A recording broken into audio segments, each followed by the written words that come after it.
Thank you. Councilmember Spease, any questions, comments? Yep, I've got some comments here. So thank you for the report. I appreciate it. This is a complex problem, right?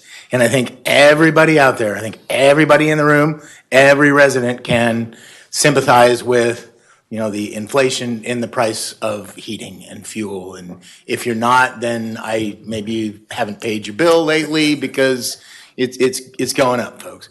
And I think, you know, the price of labor, that's obvious, right? I mean, I don't think anybody can disagree with that. You know, inflation in the pool and the chemical supplies, right? Those are things that I just, you know, it just totally makes sense, right? Everything has gone up in cost. And so revenue side is just one side of the equation for me, right? That's a side that actually might be a little bit more difficult to control, particularly given our past, right, with the pandemic and such. But what we've had now, two fairly large jumps, or this would be the second fairly large jump in expectation of what the contribution from the general fund is, right? And I'm a bit concerned that we need to have a little bit more confidence in what next year will look like, because I think we'd have some very difficult questions to answer if we see another jump of that size, regardless of whether it's within the span of control or not.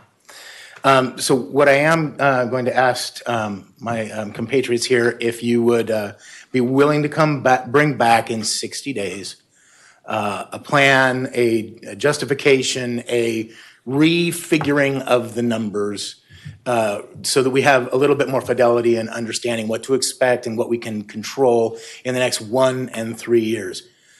I think if we fail to do that, then we're going to be in a little bit of trouble. We at least have to ask the question. We got to dig a little bit deeper. So I would ask that we can bring that item back in 60 days. I'm good with that.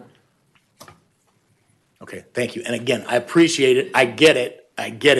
But we got to take a look at it. One of the things that does trouble me is, and I don't know, you know, how what do you call it, a grandstand wears out in 5 years. That seems a little short to me. So maybe we can take a look at the equipment that we have. Is it failing faster than it should? I know it might be out of warranty, but it sounds to me, I mean, and again, I'm not an expert, so I'm not gonna say that I'm an expert. But some of those things sounded like they should have lasted a little bit more than 5 years. So maybe we can take a look at the equipment and seeing if it's failing at a faster rate than we had expected, and adjust our budget accordingly. The purpose is simply to eliminate surprise. So thank you, appreciate it.